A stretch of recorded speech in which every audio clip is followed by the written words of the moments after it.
পানি ট্যাঙ্কিতে অনুপ্রবেশের চেষ্টা ব্যর্থ, এক অনুপ্রবেশকারীকে গ্রেপ্তার করলো, বাংলাদেশিকে গ্রেপ্তার করলো পুলিশ। আমরা কথা বলি, সঙ্গে রয়েছে প্রতিনিধি ঋষি। ঋষি, মেয়াদ উত্তীর্ণ ভিসা নিয়ে ভারতে প্রবেশ, এরপর এসএসবির জালে বাংলাদেশি নাগরিক।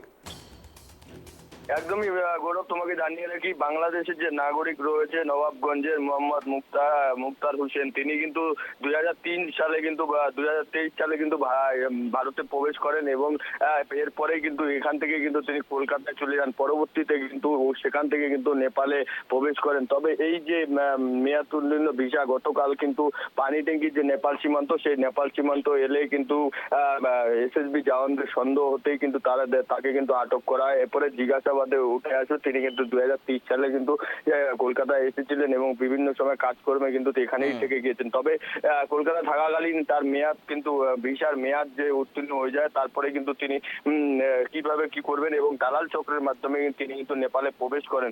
পরবর্তীতে দেখো, রাজ্য সরকার ক্ষমতায় আসার পরে কিন্তু যেভাবে বাংলাদেশি অনুপ্রবেশকারীদের বিরুদ্ধে ডিলেটেড এবং ডিপোর্ট নির্দেশ জানতে পেরেই কিন্তু সম্প্রতি গতকাল কিন্তু সেই যুবক কিন্তু কোনোভাবে কিন্তু ভারতে প্রবেশ করে তারপরে কিন্তু বাংলাদেশের উদ্দেশ্যে কিন্তু যাওয়ার উদ্দেশ্য ছিল তারপরে কিন্তু তাকে কিন্তু আটক করে এসএসবি, পরবর্তীতে খড়িবাড়ি থানার হাতে পুলিশের হাতে তুলে দেওয়া হয়েছে।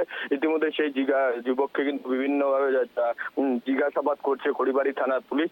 এই যে দালাল চক্র, সেই দালাল চক্রের সাথে কিভাবে যোগাযোগ হলো এবং কোথায় এই দালাল চক্র কোথায় রয়েছে, তাদের সাথে কিভাবে যোগাযোগ হলো, সেই বিষয়ে কিন্তু খোঁজ খবর শুরু করেছে খড়িবাড়ি থানার পুলিশ।